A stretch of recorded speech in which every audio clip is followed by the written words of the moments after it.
Hello guys, आज हम देखने वाले ऐसे 505 जो कि बात करते हैं एक्सटर्नल कन्फर्मेशन के बारे में। एक्सटर्नल कन्फर्मेशन जो है वो दो टाइप का होता है। एक होता है आपका पॉजिटिव कन्फर्मेशन, एक होता है आपका नेगेटिव कन्फर्मेशन।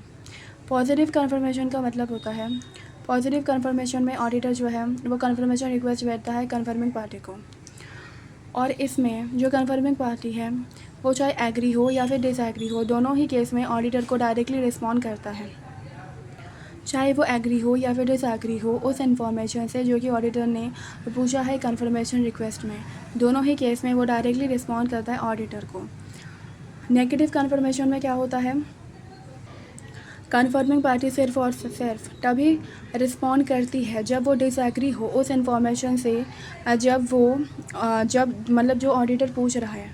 सपोज़ आपने डेटर से पूछा कि क्या कंपनी आपसे 4 लाख रुपए मांगती है। डेटर कह रही है कि नहीं भाई, 4 लाख रुपए नहीं, मैं तो मुझे तो कंपनी को 2 लाख रुपए देने हैं। तो ऑडिट कन्फर्मिंग पार्टी क्या डिसएग्री है ना, तो इस केस में वो क्या करेगा, रिप्लाई देगा। नॉन रिस्पॉन्स का मतलब या तो रिप्लाई नहीं दिया, या तो फुल्ली रिस्पॉन्ड नहीं किया, या फिर जो कन्फर्मेशन रिक्वेस्ट है वो डिलीवर ही नहीं हुआ कन्फर्मिंग पार्टी को। That is called a non response. Exception का मतलब क्या है, एक्सेप्शन का मतलब होता है कि अगर डिफरेंस हो, किस चीज़ में डिफरेंस हो, कंपनी के एंटिटी के इंफॉर्मेशन में, जो कि एंटिटी इंफॉर्मेशन बता रही है उसमें, और जो कन्फर्मिंग पार्टी से आपको जो इन्फॉर्मेशन मिल रही है उसमें अगर डिफरेंस हो, that is called exception. For an example, आपने डेटर को बोला कि क्या कंपनी आपसे 15 लाख रुपए मांगती है। डेटर ने बोला नहीं, मुझे तो कंपनी के पास 12 लाख रुपए देने हैं। तो है, हो गया ना आपका एक्सेप्शन, मतलब डिफरेंस आ गया ना, दैट इज़ कॉल्ड एक्सेप्शन। अब इसको देखते हैं positive confirmation. In a positive confirmation, confirming party directly respond to the auditor whether they are agree और disagree with the information requested by the auditor. Negative confirmation में क्या होता है, in negative confirmation request confirming party only respond to the auditor when they are disagree with the information requested by the auditor. जो आपका negative confirmation request है वो provide करता है less persuasive audit evidence than the positive confirmation. Non response, जैसे कि मैंने आपको बोला, रिप्लाई नहीं दिया, फुली रिस्पॉन्ड नहीं किया, या फिर क्या है, अनडिलीवर है। नॉन रिस्पॉन्स में one confirming parties fail to respond, fully respond और a confirmation request is undeliver. Exception, if there is a difference between the information provided by the entity and the information provided by the confirming party, that is called an exception. Topic number 1 जो कि हम देखने वाले हैं, ये कह रहा है कि when using external confirmation procedure, auditor shall maintain control over external confirmation request including 4 चीज़ें जो है वो देखना है। देखो, ऑडिटर को पहले आइडेंटिफाई करना पड़ेगा कि वो कौन सा इन्फॉर्मेशन जो है वो कंफर्म करना चाहता है, वो कौन सा इन्फॉर्मेशन जो है वो कंफर्म करना चाहता है कन्फर्मिंग पार्टी से, मतलब क्या पूछना चाहता है। ऑडिटर पहले ये डिसाइड करेगा ना, तो auditor shall identify the information to be confirm. Second, auditor को सिलेक्ट करना पड़ेगा कि कौन से कन्फर्मिंग पार्टी से उसको क्या करना है, क्वेश्चन करना है, कन्फर्मेशन रिक्वेस्ट जो है वो भेजना है। तो वो सिलेक्ट करेगा एप्रोप्रिएट कन्फर्मिंग पार्टी। उसके बाद वो डिज़ाइन करेगा कन्फर्मेशन रिक्वेस्ट को। ऑडिटर क्या करेगा, डिज़ाइन करेगा कन्फर्मेशन रिक्वेस्ट को। तो डिज़ाइनिंग द कन्फर्मेशन रिक्वेस्ट, उसके बाद ऑडिटर सेंड करेगा confirmation request to the confirming party और फॉलोअप भी करेगा अगर रिक्वायरमेंट है तो। Topic number 2, that is the कौन सा ऐसा फैक्टर है जो कि ऑडिटर क्या करेगा, अपने ध्यान में रखेगा, कंसिडर करेगा जब वो डिज़ाइन कर रहा होगा एक्सटर्नल कन्फर्मेशन रिक्वेस्ट को। That is the factor to be consider by the auditor when designing the external confirmation request. तो देखो, ये है आपका ऑडिटर। ऑडिटर अपना प्रायर एक्सपीरियंस जो है ऑडिटर का वो देखेगा, वो लेआउट देखेगा, प्रेजेंटेशन देखेगा कन्फर्मेशन रिक्वेस्ट का कि क्या लेआउट उसको रखना है, क्या प्रेजेंटेशन उसको करना है।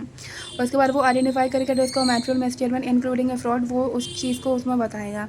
उसके बाद वो देखेगा कि कौन सा असर्शन जो कि है उसको एड्रेस करना है कन्फर्मेशन रिक्वेस्ट में। उसके बाद वो डिसाइड करेगा कि कौन सा कम्युनिकेशन का मेथड जो है उसको रखना है।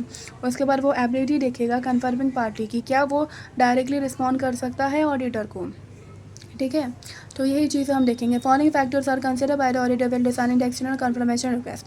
First is the prior experience of the auditor, auditor का जो प्रायर एक्सपीरियंस है। उसके बाद layout and presentation of the confirmation request. उसके बाद identifying risk of the material statement including the fraud. उसके बाद assertion to be addressed in a confirmation request.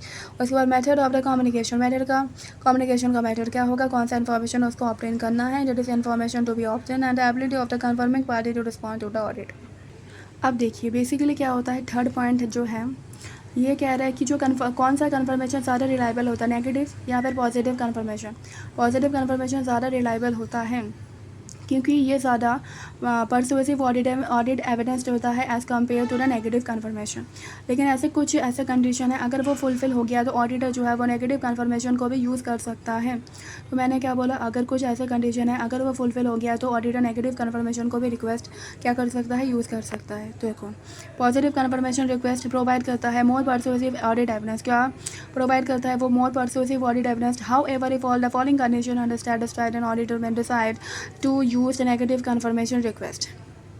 पहला क्या है, अगर स्मॉल अमाउंट के बहुत ज़्यादा अकाउंट हैं, मतलब इन शॉर्ट इंडिविजुअली तो वो अकाउंट मटेरियल नहीं है, लेकिन अगर उनको एग्रीगेट कर दिया जाए तो वो क्या हो जाएंगे, मटेरियल हो जाएंगे। A population consist large volume of the item which are a small in amount. देखो क्या है, small account and a small amount. Small amount के ज़्यादा, देखो स्मॉल अमाउंट के ज़्यादा अकाउंट है, अकाउंट इंडिविजुअली तो मटेरियल नहीं है, बट अगर उनका एग्रीगेट कर दिया जाए, टोटल कर दिया जाए तो वो क्या हो जाएगा, मटेरियल हो जाएगा।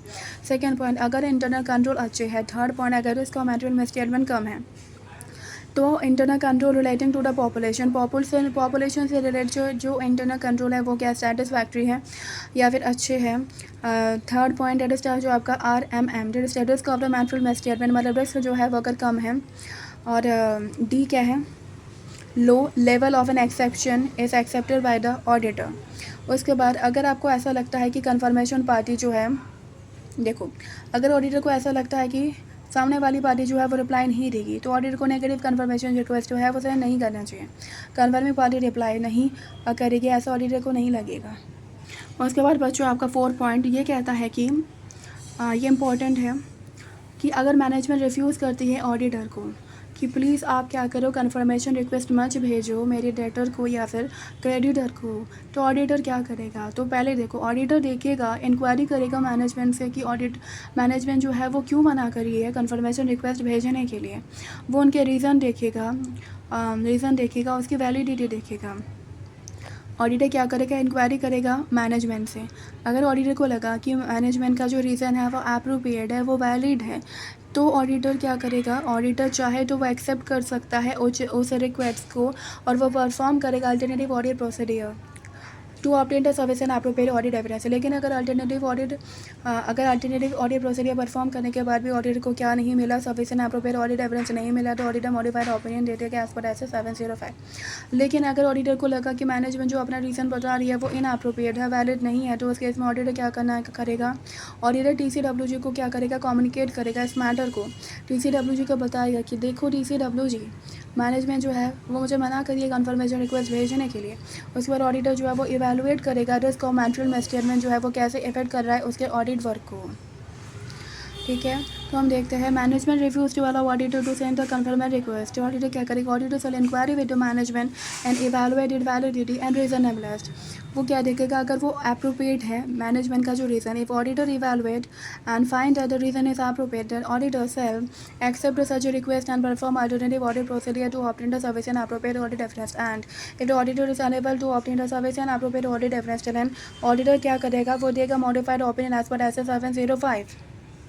लेकिन अगर ऑडिटर को लगता है कि जो रीज़न है वो अप्रोप्रिएट नहीं है, if the reason are not appropriate, then auditor communicate करेगा, auditor shall communicate this matter to the TCWG as per SA 260 and evaluate how risk of a material misstatement affect the audit work. Okay बच्चों, आज के लिए इतना ही था। Thank you so much for watching my video.